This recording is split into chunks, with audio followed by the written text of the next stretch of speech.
Think about the last time you attended a massive multi-day corporate conference, or maybe a really sprawling destination wedding. Oh, yeah.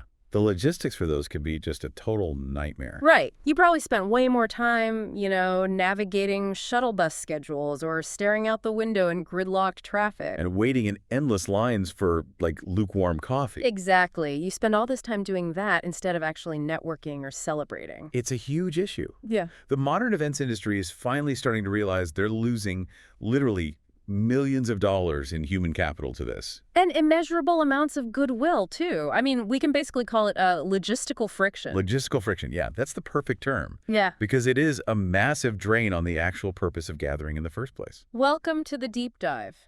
Today we're looking at the radically evolving landscape of the events industry, specifically focusing on this friction. The human element, just gets completely lost in transit when events are poorly designed. Yeah, and our mission today is to unpack a really fascinating feature from eventmag.me. This is from their issue 2, specifically in the MIC category. Right, which stands for meetings, incentives, conferences, and exhibitions, for those who might not know the acronym. Thanks for that. So the feature is titled Integrated Event Solutions in a Changing Market.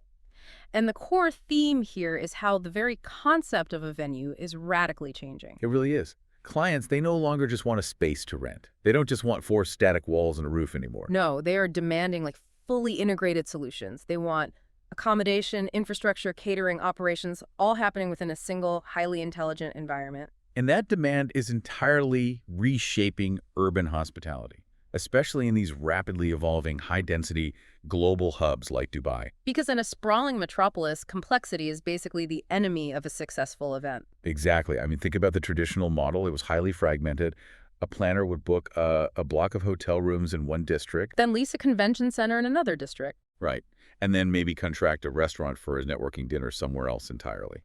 Which sounds exhausting just talking about it. The sheer complexity of moving hundreds of people across a major transit hub can just be paralyzing. Oh, completely. When you force a delegate to constantly calculate how long it's going to take to get from their hotel room to the convention center to the dinner. You're burning their cognitive load. Yes. You're burning it on survival logistics instead of the actual content they're there to engage with. Okay, so let's unpack this with the specific case study from the article. We're looking at Arjaan by Rotana Dubai Media City. A great example. Their objective was to host a major regional meeting for delegates arriving from all across the different GCC markets. Right, the Gulf Cooperation Council markets. So they have people flying in from all over. Exactly. Well, and when you're flying regional teams in from different countries, they are already dealing with travel fatigue. oh, for sure. If you then drop them into a disjointed, fragmented itinerary across a busy city, their productivity just plummets before the keynote speaker even takes the stage. So what Arjaan did, instead of distributing the event across the city, they consolidated everything on the property. Everything. The accommodation, the high-stakes meeting spaces, the informal networking, all the culinary operations, entirely under one roof. It reminds me of the fundamental difference between building a custom PC and buying an Apple product. Oh, that's an interesting way to look at it. How so? Well, when you plan a traditional fragmented event, you're essentially buying a la carte computer components, right? Right, you find a venue, you hire an external caterer. You contract a separate AV team, you book a third-party transport company, and just like building a PC from disparate parts, you have to constantly manage the compatibility. I see what you mean. Like, does the catering truck even fit in the venue's loading dock? Exactly. Or, does the hotel checkout schedule actually align with the shuttle bus departure? It's all these compatibility checks. But this integrated model is different. Yeah, the integrated model Arjaan is using, it's like buying that closed ecosystem Apple product where the hardware and the software are engineered from the ground up to work seamlessly together. That is the exact operational philosophy. Because the venue owns the accommodation and the infrastructure and the catering, there are no compatibility checks required. The communication is internal. Right. The hotel operations team and the event operations team aren't crossing different companies with different agendas. It's happening internally, often in real time. But wait, let me push back on this a little bit. Doesn't putting everything, the sleeping, the eating, the intents all day, working in one single building, run a risk. What kind of risk? Cabin fever. I mean, you are essentially locking these delegates in a compound for 3 days. Doesn't that make people go a little crazy? You know, it sounds counterintuitive, but the data and the feedback consistently show it achieves the exact opposite. Wait, really? Yeah. You aren't trapping them, you are actually liberating their schedule. Huh. Okay, explain that. Think about the psychological toll of constant transit.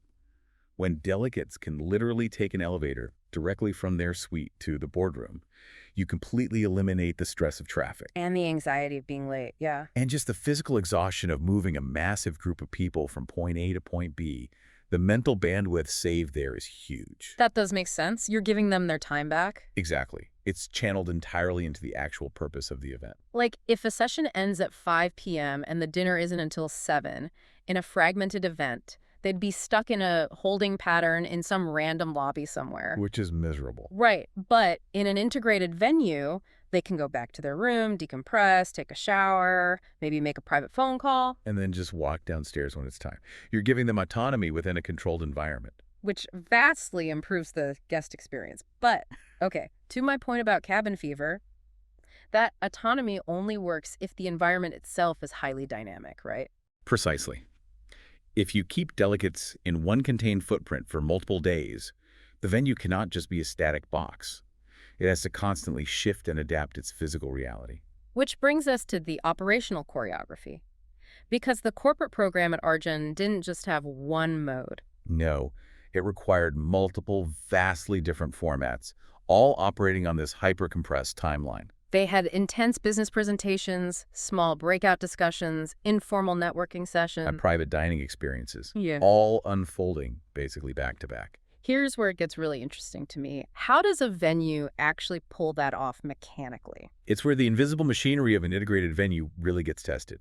The events team executes rapid transitions between completely different physical setups. Moving from like boardroom layouts to large-scale theater seating. Yeah, and then down to intimate classroom configurations, and then flipping the entire space into a cocktail-style arrangement, often within incredibly short intervals. While the guests are literally just out in the hallway getting coffee, I keep picturing a highly trained theatrical stage crew. Oh, that's a good visual. Right.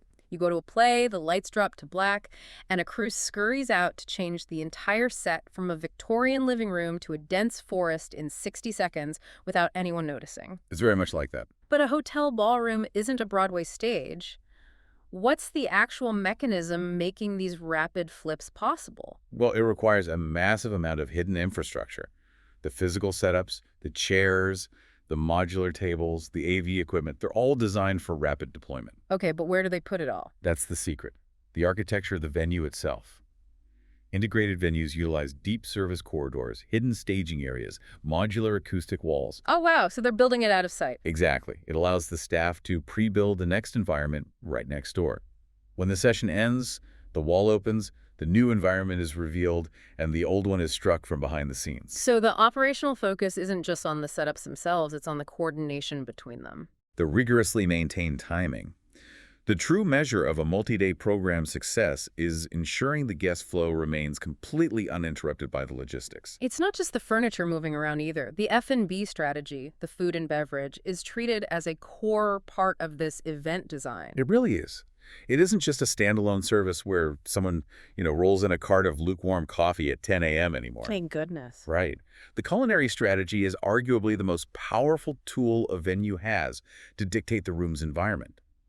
The catering at Arjaan aligned with the specific rhythm of the event. Because food is quite literally energy. The format of how that food is delivered dictates the kinetic energy of the room. Exactly. If the agenda calls for intense, data-heavy business presentations, the culinary team deploys highly structured, efficient coffee breaks. Which signals to the delegates, like, get your caffeine, refresh, and get right back to the focus zone. Yes.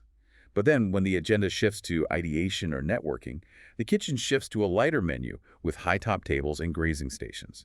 Because if you serve a heavy, seated, plated lunch, you are basically telling the room to power down. People sit, they get lethargic, the volume in the room drops. It kills the momentum. But if you deploy localized grazing stations, people are forced to stand up. They have to physically move around the room to get different items. And they naturally bump into each other and start talking. You are effectively engineering the social interactions of the delegates through the culinary layout. So it's behavioral engineering through catering. That is wild. It is. And the back-of-house logistics required to do this are just staggering. The kitchen has to perfectly sync the delivery of hundreds of tailored meals with those rapid physical room flips we just discussed. Which requires a unified command center, something only possible in an integrated ecosystem. Exactly. Okay, so we've established how this adaptable machinery works for highly structured corporate events. They run on spreadsheets, precise timelines. It's predictable. Very predictable. But the ultimate stress test of a venue's adaptability isn't a corporate conference. It's the emotional, highly customized, unpredictable world of a social event. Oh, absolutely. That is the perfect transition. Because alongside these massive corporate programs, Arjaan actually operates a dedicated ballroom and event space called Skylight. And Skylight specifically targets the world of social events and multicultural weddings. Yes, and a multicultural wedding in Dubai is not your standard banquet. Oh, I can only imagine. You're dealing with complex cultural formats, wildly customized decor, heavy coordination with external suppliers, florists, entertainers. It's massive. And the word contained becomes critical here. When you are hosting a deeply personal event, intimacy is just as important as capacity. Right, you need a space that can comfortably hold hundreds of guests, but you absolutely cannot let it feel like a cavernous airport terminal. Exactly. The Skylight space leverages its location in Dubai Media City. It's highly accessible for international guests flying in, but it offers a much more manageable, intimate footprint compared to a sprawling convention center. But how do they prevent a highly personal romantic wedding from feeling like, a recycled corporate meeting room? It's a real challenge. Because you can bring in all the expensive floral arrangements you want, but if the room's underlying DNA still feels like the place where Q3 synergy was debated yesterday at 9 a.m., It's going to completely kill the romance. right. So how do they avoid that? If we connect this to the bigger picture, we have to look at the venue not as a predefined template, but as a robust back-end infrastructure. Okay, back-end infrastructure. Yeah. The events and culinary teams at Arjana work intimately with the external wedding planners to completely overwrite the room's default settings. So they aren't just handing the client a rigid package where they pick menu A or menu B. Not at all. They completely abandon the idea of a predefined template. They collaborate to ensure every visual, spatial, and culinary element is a reflection of the client's unique vision. It reminds me of a software API. Oh, I like that. Explain. Well, in the tech world, an API provides a rock-solid back-end infrastructure, right? The servers, the databases, the security. Right, the stuff you don't see. Exactly, so that external developers can build completely customized front-end applications on top of it. It sounds like integrated venues are doing exactly that with physical space. That is an incredibly accurate way to look at it. The venue provides the API, the high-voltage power grids for the custom lighting, the commercial prep kitchens for the bespoke menus. The structural rigging points for the decor. Exactly. And the precise climate control. That is the back end. The client, the wedding planner, and their cultural vendors, they bring the front-end user interface. And because the back end is so integrated and robust, the front end can be wildly different from day to day without breaking the system. Precisely. A traditional corporate setup on a Tuesday can be completely overwritten by a vibrant multicultural wedding on a Saturday, because the underlying infrastructure is designed to be invisible. So you have this massive logistical integration on the corporate side and this highly bespoke adaptability on the social side. It covers all the bases. But there is a silent partner in all of high-end event design today, a non-negotiable element that modern clients are aggressively demanding to see integrated. You're talking about environmental responsibility. Yes, sustainability. It is absolutely crucial now. Sustainability is no longer a nice PR talking point. It is a baseline expectation from clients across both corporate and social segments. So how is the property handling that? They're actively incorporating sustainable practices directly into their daily operations, focusing on aggressively reducing food waste, selecting environmentally conscious materials for setups. And significantly improving energy efficiency, I imagine. Across the board, yes. But so what does this all mean for the operation? Doesn't meticulous sustainability add friction right back into this hyper-efficient machine? Why do you say that? Well, if your stage crew is trying to flip a room in 60 seconds, but now they have to, meticulously sort waste, separate specific recyclable materials, throttle energy usage, doesn't that inherently slow down the logistical ballet we were just praising? This raises an important question. It really does. It's a valid concern. But the reality is that control actually breeds efficiency. How so? In a truly integrated model, sustainability isn't an external checklist bolted onto the side of the operation. It is built directly into the framework. Oh, okay. Delivering a highly functional, complex event does not require sacrificing environmental consciousness when you have a centralized command over the entire ecosystem. Can you give me an example? Like, how does that centralization actually reduce the footprint, mechanically speaking? Okay, think about a traditional fragmented event. The delegates are staying at a hotel across town and attending sessions at a separate convention center, right? Right? The external caterer at the convention center has to guess the head count. They don't know that 20% of the delegates decided to skip the morning session and sleep in, Ah, so they cook for 100% capacity just to be safe. which results in massive, unavoidable food waste. Wow. But because the integrated venue holds the hotel rooms, the meeting spaces, and the dining, they have a real-time data stream. Exactly. They know exactly how many people pulled key cards at the hotel elevators that morning. They know exactly who is in the building. That's brilliant. So the culinary team can adjust their prep on the fly based on real-time attendance data. Yes. Which drastically reduces food waste at the source. It is precision catering versus spray and pray catering. And I imagine that exact same principle applies to the energy usage. Completely. When a single smart building ecosystem controls the accommodation, the corridors, and the ballrooms, they can optimize the HVAC and lighting systems across the entire footprint, So they can, like, power down the accommodation wings while the delegates are in the meeting spaces? and then pre-cool the networking lounges right before the sessions end. A centralized system optimizes energy far better and far more quietly than 5 disjointed venues running their utilities at full blast all day long. The control of the ecosystem is what makes the extreme efficiency possible. Because they hold all the operational cards, they can play the hand perfectly. That's a great summary. Which really synthesizes what we've pulled from this case study. The ultimate takeaway here is that the future of the hospitality and events industry unequivocally relies on integrated models. Absolutely.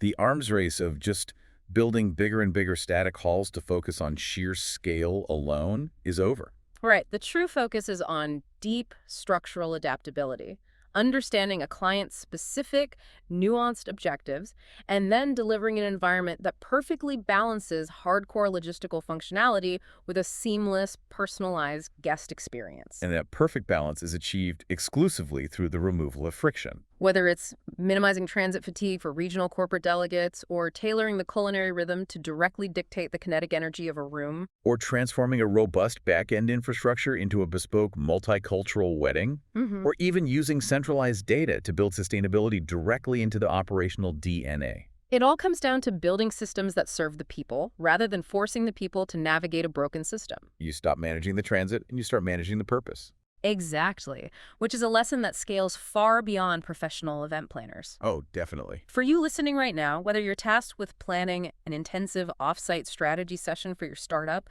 or organizing a massive family reunion, or honestly just trying to manage a complex workflow in your own career. The ultimate takeaway here is the incredible value of zeroing in on logistical friction and eliminating it. Yes. When you prioritize a cohesive, adaptable environment, whether that is a physical room or a digital workflow, you free up the human capital to actually focus on why they gathered in the first place. It completely reframes how we should think about the built environments we inhabit every single day. It really does. Which leaves us with a final thought to ponder as we wrap up. We've just explored how these advanced hospitality venues have completely mastered the art of transforming a single footprint. Shifting it from a high-stakes, data-driven boardroom to a high-energy networking space to a bespoke wedding venue seamlessly within hours. Right. They're using hidden infrastructure, targeted culinary design, and integrated technology to actively dictate our mood and our energy. So it makes you wonder, What's next? how long will it be until we expect the static architecture of our own homes and our everyday corporate office buildings to adopt this exact same hyper-adaptable integrated design? If a commercial venue can act as a fluid, responsive operating system for human interaction, why are our living rooms and our office cubicles still stuck in stone? That is a fascinating question. Something for you to mull over. Thank you for joining us on this deep dive.